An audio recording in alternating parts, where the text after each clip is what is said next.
Welcome friends. स्वागत है आपका अकम्प्लिश आईएएस के 3 मिनट सीरीज़ में।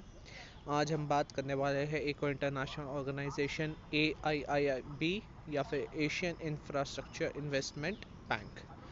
सो AIIB is a multilateral financial institution. क्या करता है? एड्रेस करता है इंफ्रास्ट्रक्चर नीड्स अक्रॉस एशिया। दो इम्पोर्टेंट फैक्ट्स क्या हो गए इसके? एक ये है, एक मल्टीलैटरल इंस्टीट्यूशन, पर ये अकेला एड्रेस करता है इंफ्रास्ट्रक्चर नीड्स अक्रॉस एशिया। इसका हेडक्वार्टर है बीजिंग, चाइना में। मेंबरशिप ऑफ एआईआईबी हालांकि रिस्ट्रिक्टेड है। किन किन लोगों के लिए? क्या तो वो मेंबर्स हो international bank for reconstruction and development. ये एक सिस्टर ऑर्गेनाइजेशन है वर्ल्ड बैंक की।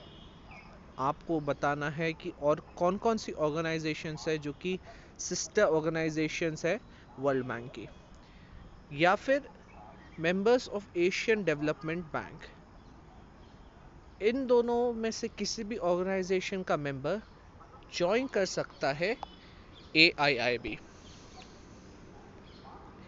It has authorized capital of $100 billion and subscribed capital of $50 billion।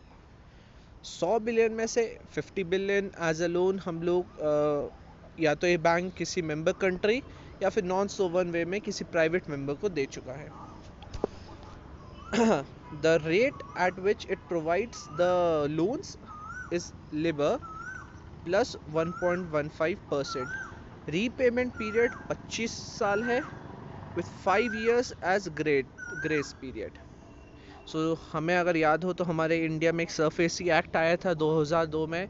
It did the same, restructuring of loans होता था। सिमिलरली हमारे सामने AIIB है which does the same, provides 25 years for repayment and gives 5 years of grace period. Also one of the most important thing is subscribe capital उसका 50 billion हो चुका है। And the methods of giving the loans are sovereign way and non sovereign way।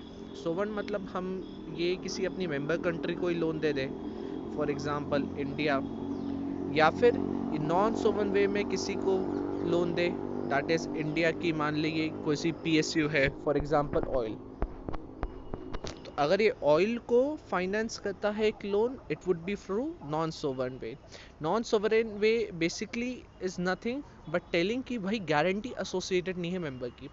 सो अगर sovereign loan है, हमें पता है India लेगी, so AIIB is also insured कि वो लोन इंडिया पे बैक करेगी क्योंकि India is attaching its guarantee. Non sovereign way में ऐसा कुछ भी नहीं है। One of the most important point is US and Japan are not its member, and India is second highest is the second largest shareholder of AIIB।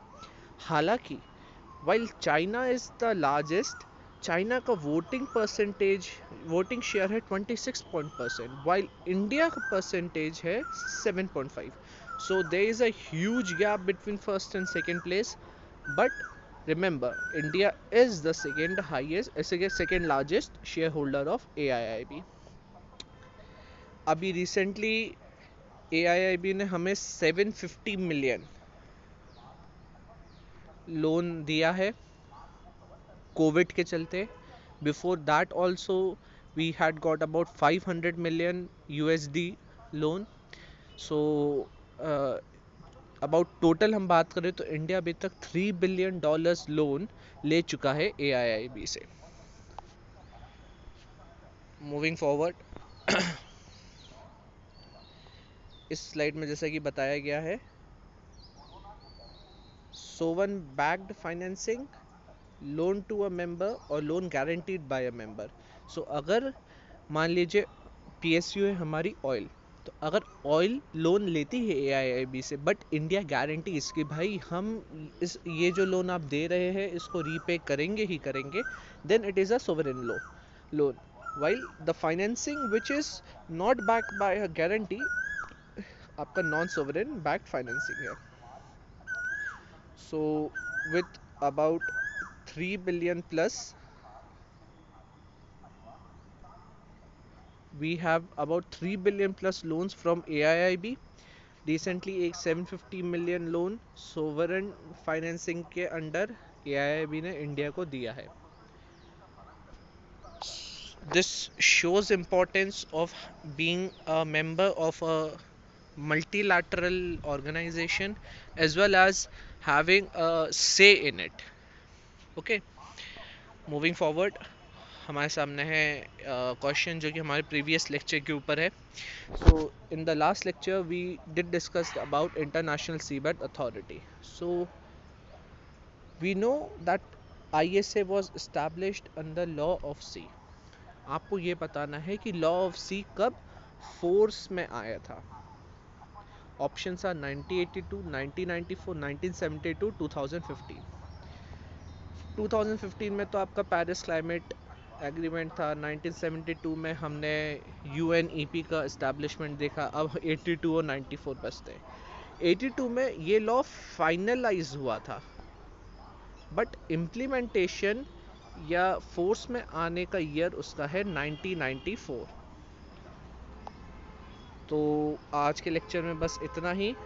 If you found this lecture useful और ये आपकी preparation में किसी भी वे में contribute करा हो, so do join Telegram channel accomplish IAS. Thank you.